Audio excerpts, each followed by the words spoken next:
So in our last video, we discussed 3 fears, and these fears were social anxiety, fear of injury, and fear of failure. That video discussed what these fears were and how they especially applied to students beginning in martial arts.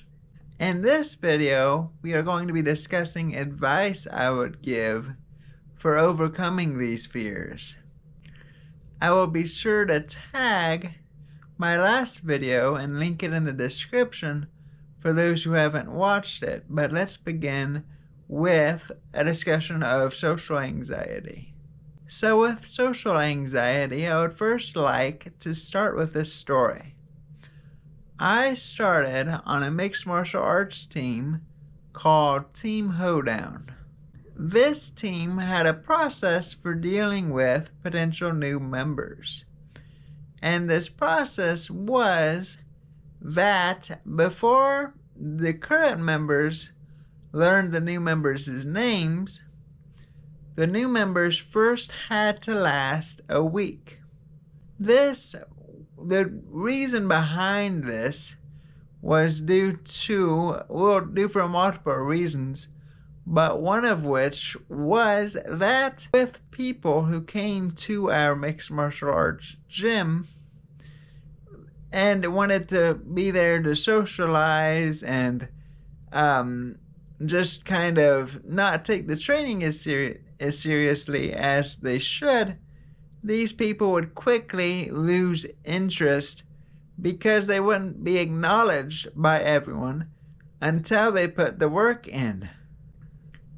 Another reason was that Team Hoedown was very focused on physical training, and it was more run like a boot camp. So not everybody was able to last in that environment, and before we committed their names to memory, we wanted to make sure they could last X amount of time at least. How this relates to social anxiety is that when I go to a class, I might focus on the people I'm going to see and the conversations I'm going to have. That would be one way in which I could focus on things. But another way would be to focus on the training itself. And if I am true to kind of what I started with, then I'm going to focus on the training. And then I'm not going to consider all of the conversations. I'm not going to look at it in that way.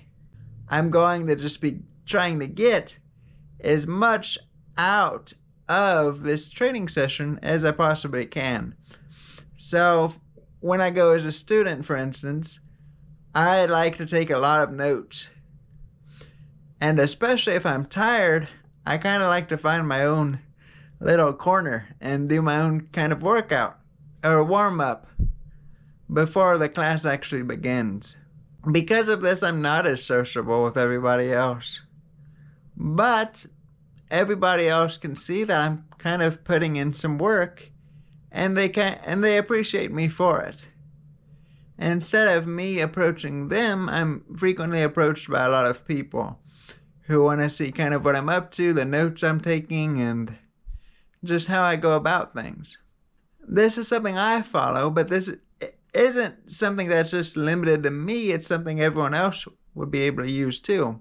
Here soon, this Saturday, I'm going to a judo seminar. And this judo seminar is going to be from someone very popular and well known. In this seminar, there's going to be potentially 30 people I've never met before. I'm almost certain that there'll be more than that. But if I focused on all of these new strangers and these potential interactions I might have, maybe I'll make a fool of myself or something, then that might make me nervous.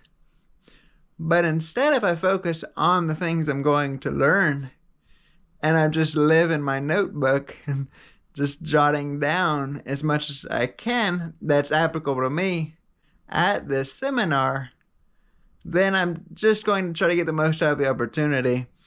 And I'm not at all thinking about all of these new faces. Next, we will discuss the fear of injury. With this fear, it's important to understand that injury most commonly happens, in grappling arts anyways, when there is like a standing situation. With standing, I cannot exert as much control over a standing opponent, no matter what my grips may be, as I can on the ground when I can pin them there.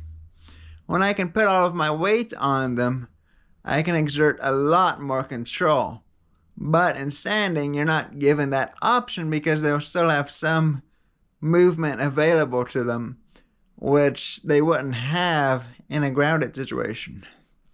With this as our first little bit of information concerning injuries, I'd like to say that if you focus on closing off the amount of space your opponent or partner or what have you has, then you are limiting their possibilities to catch you in something you didn't see coming. Now, in standing, they might catch you in something you didn't see coming with a throw, for instance, and you might move in a wrong fashion and injure your ankle. Or you might say it's a striking scenario, they might catch you with a blow you didn't see coming. And that might cause you for injury as well, but it's not a fault of theirs as much as it is just the nature of the situation. You just can't account for all of these different things that can happen. But in a grounded situation, I can limit the things my opponent or partner can do. And these things, when I do this, I can then have an idea of what they might be able to get me with. Also, I am limiting when I control the space, I am limiting their options of attacking me in an explosive manner. And with that explosion can come injury too. So for instance, an armbar on the ground versus a flying armbar. With a flying armbar, there's just going to be so much amplitude, and there's so much space with which I could potentially hurt myself or my opponent because I'm trying to start in a stand-up situation and end in the ground for one, but also when it comes to just their mobility of their arm, if it's floating in the air as I'm pivoting my hips, I'm given so much more potential to straighten that arm. That's why, like when someone's being triangled and they're doing an arm bar off of this triangle position, if someone was trying to pick you up while you're in triangle and you isolate their arm as you're going up in the air, it's one of the most dangerous positions because as you go up, there's no more of that ground that holds you from completely straightening that arm. You're not limited in that manner anymore. So you can straighten their arm way easier past its natural point. For reference of this, look at the fight between Jon Jones and Vitor Belfort, I believe, where the closest Jon Jones has ever come to being submitted was done by a position similar to that. What I'm basically trying to get at is that if I work in a closed position, I'm way less threatened by attacks that I don't see coming anyways. And also, even the ones that come about, there's not going to be as much of an ability to hurt me in a quick manner because there's so much pressure being exerted and I'm controlling the space. So if you really fear being injured, positions that I would look at would be like a closed guard as opposed to an open guard. Or when you get in a top position, focus on getting your pressure in such a way that you are really taking up all of the space and pinning the person down. I would get that as pristine as you can, because that will help you prevent yourself from getting injured. And those are the things I'd try to do, especially closed guard, when I'm working with someone new who was just trying to do explosive movement after explosive movement and is risking their health and mine because we're going to fumble into something that neither of us saw coming and risk injury. So I try to control as much space as I can, be as tight to the person as I can, because then before they can do something crazy, they have to first get me off of them and gain all of that space back.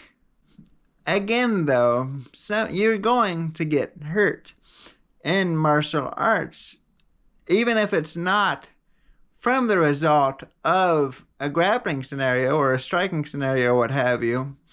It's going to be a result of training over time. Your body's just going to accumulate its injuries because of the way in which you use it.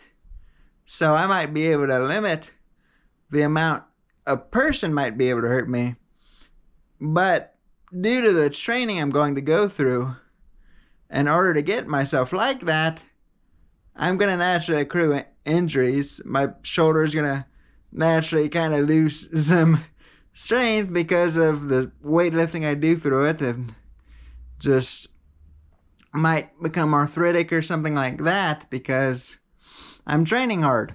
There's going to be some wear and tear on the body is what I'm trying to say. The last one is fear of failure.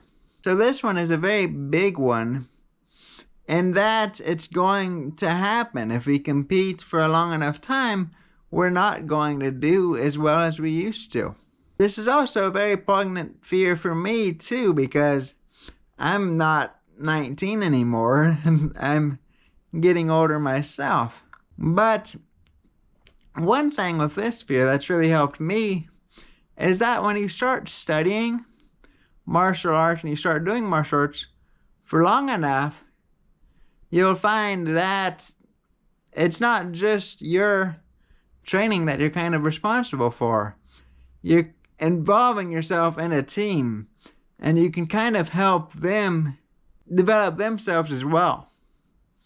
So even before I had my own school and taught my own classes, I would still kind of take pride about what I could do for a team and how I can help them. And even though I wasn't 19 anymore, I could work with a 19-year-old, for instance. And then I could develop that person to a certain level, and then I could take pride in that. So it's not necessarily my accomplishments anymore, my ability to grapple. It's just what I can get at the level I can get in somebody else. And when it comes to fear of failure, like, I might lose more than I used to. And I might not be as strong as I used to be. Especially concerning weightlifting, is now there's significant wear and tear. But I'm able to help other people reach their goals. And that's not to say that I won't reach goals of my own, but it's not like my prime motivator anymore. I don't have to focus on that as intently as I used to, because I can just help other people, and that can make me happy. That can be something I really enjoy. But these have been my thoughts on this topic, and I would really be interested to hear what you guys think, and if you are in martial arts, what were your biggest initial fears before you started? If you're not currently in martial arts but are interested in it, what are the biggest things holding you back? from taking that step and getting into the classroom. I'd love to hear your thoughts on this, and be sure to post them in the comment section. But I hope you consider liking and subscribing to my channel, and take care.